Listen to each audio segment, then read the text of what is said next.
Good afternoon, 7th grade Bobcats. Mr. Flato here. Welcome back. Hope you guys had a great Thanksgiving week. Hope you guys are all refreshed and ready to rock and roll.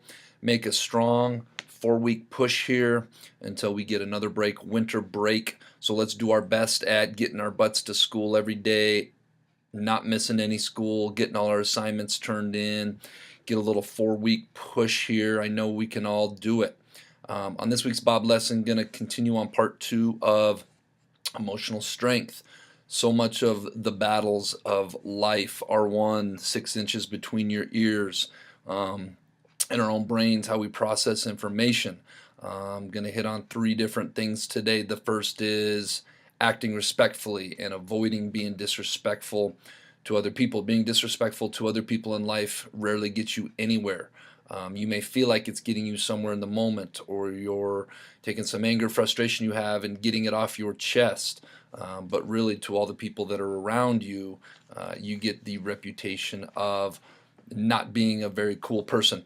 The second thing we're going to talk about is the circle that you keep. Who are your friends? You'll notice that it's about this age and moving forward where the people that you spend time with have a huge influence on you and the decisions you make and the situations you get yourself into, whether that be good situations or not so good negative situations. So that's also very important moving forward. And the third thing is the glass half empty or is the glass half full? I'm a huge believer in the law of attraction, meaning the energy that you put out there into the world is what you're going to get coming right back to you. It's like throwing a boomerang. You put negativity out there, you're going to get negativity back. You put positivity out there, you're going to put positivity. You're going to get positivity back, right back at you. Tons of things are going to happen in life. Do we look at it through a positive prism or a negative prism? And that can mean the difference so much in life. So let's get rock and roll in this B.O.B lesson. Let's get a good 4-week stretch in, and let's make it a great week. All right, we're on to our next B.O.B lesson, emotional strength, part 2. But first, let's be our best this week at HMS. Let's be safe, let's be responsible, let's be respectful, and let's be a learner. At our next slide, the things that emotionally strong people do not do, they are not disrespectful. People who are disrespectful can't process their own stuff effectively. Things are going to happen to all of us in our lives. Negative things, tragic things, bad things. And people that are emotionally strong can process that in a healthy way where they don't take and put it on other people. They don't disrespect other people because they are aware and care about the perception and reputation they have. When you disrespect other people, everybody around you sees you do that. And they know that those things are important for future success, of having a reputation, of being respectful, treating people correctly. Finally, they're respectful to other people because they have healthy levels of empathy for other people. A lot of times when we have stuff going on in life and we don't process it correctly, we don't process it in an emotionally strong and healthy way by talking about it, by self-care, by getting help from other people, and we take and we put that onto other people in a disrespectful manner, that's unhealthy. And we put aside having empathy for other people. When we put that stuff onto somebody else, last week talking about this, then somebody else has to deal with it instead of disposing of it in a respectful manner. Let's have empathy for one another. We're all living tough lives, and we all have tough days that we run into from time to time. Next slide, things emotionally strong people do not do. They know better than to let just anyone into their inner circle, their inner friendship circle. I talked at length last year in B.O.B lessons about how important, when you were a 7th or 8th grader moving into high school, how important it is that you keep the right peers and you have the right friends. It's super critical that you have the right friends and you keep the right friends that are going to uplift you, that are going to inspire you, that are going to help you grow into the person you want to be. Emotionally strong people don't expose themselves to people who want to break their confidence down and crush their morale. They're going to hang around people that do the opposite, that keep their confidence high and keep their morale high.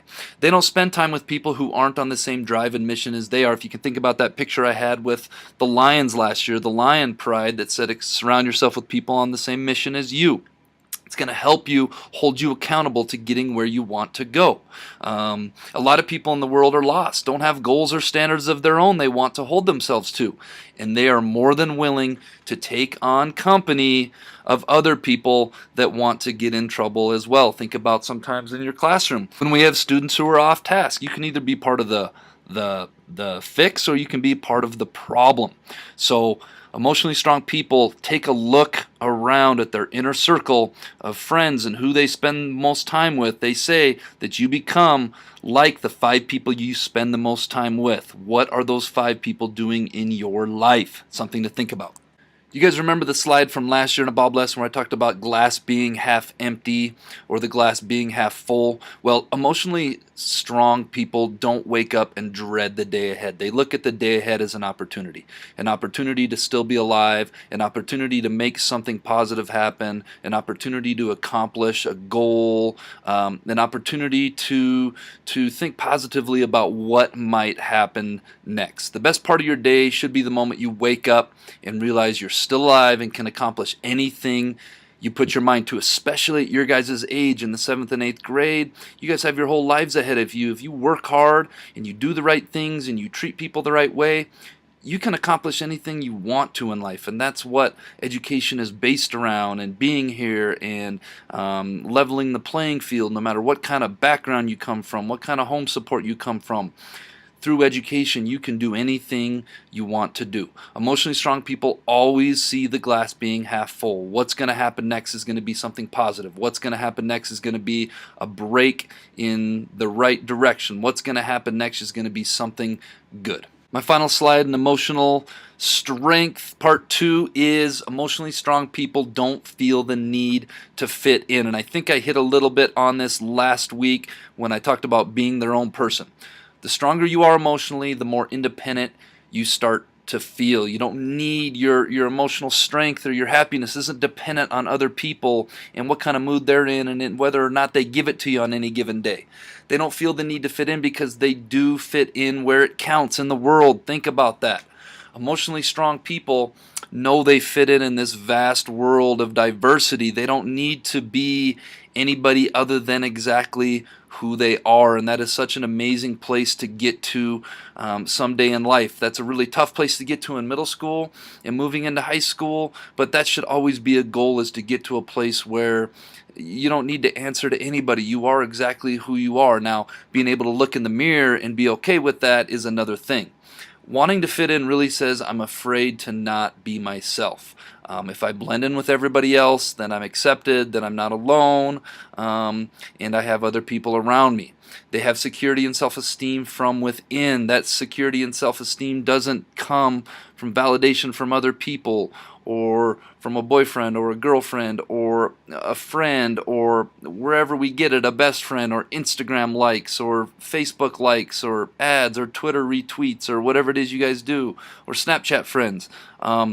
They have security and self-esteem from within and aren't looking to seek it from outsiders, and that is a very powerful and strong place if we can get to that place in life. And it doesn't happen overnight.